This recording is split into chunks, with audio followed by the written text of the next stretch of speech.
Bonjour à tous, je continue à vous partager des extraits du livre du cardinal Ouellette, Mystère et sacrement de l'amour.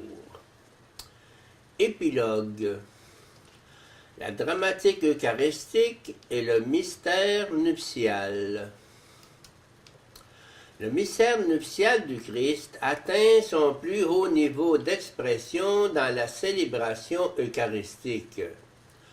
D'autant plus que le côté ouvert du Christ, avec le flot de sang et d'eau, marque en même temps l'acte de naissance de l'épouse, d'une beauté semblable à celle de l'époux, et le pacte d'alliance sponsale qui donne à l'épouse Église de se voir confier le corps et le sang de l'époux, jusqu'à devenir époux et épouse une seule chair, voir Matthieu 19,6, c'est-à-dire un seul corps mystique. Jésus-Christ a institué le sacrement de l'Eucharistie pour garantir l'actualité permanente de la connaissance et reconnaissance mutuelle de l'époux et de l'épouse tout au long de l'histoire, afin d'assurer la coprésence de leurs dons réciproques et de leur communion vitale à travers le don de son corps et de son sang de la nouvelle alliance. Luna Caro Eucharistica, l'unique chair eucharistique, scellée dans le sang de la croix et offerte à toutes les générations dans la célébration eucharistique, mène ainsi à son accomplissement le mystère nuptial du Christ et de l'Église. Ce qui fut institué lors de la dernière scène en présence des apôtres, puis accompli une fois pour toutes sur la croix en présence de l'épouse immaculée, aboutit à la Pentecôte eucharistique où l'Église épouse accueille l'abondance débordante de la fécondité trinitaire.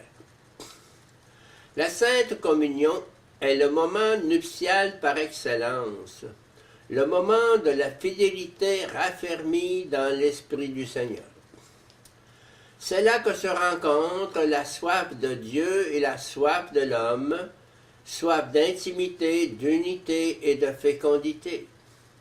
En elle s'enracine le bonheur et la vitalité ecclésiale de l'alliance conjugale, formée intérieurement et vivifiée continuellement par ce mystère.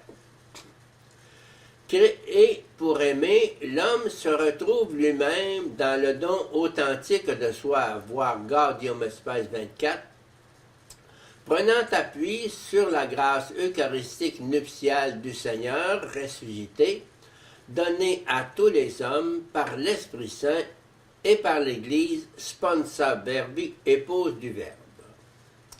Deus caritas est, Dieu est charité.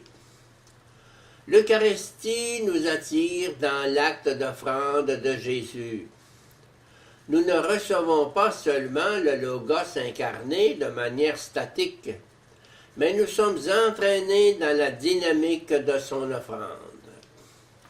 L'image du mariage entre Dieu et Israël devient réalité d'une façon proprement inconcevable. Ce qui consistait à se tenir devant Dieu devient maintenant, à travers la participation à l'offrande de Jésus, participation à son corps et à son sang, union.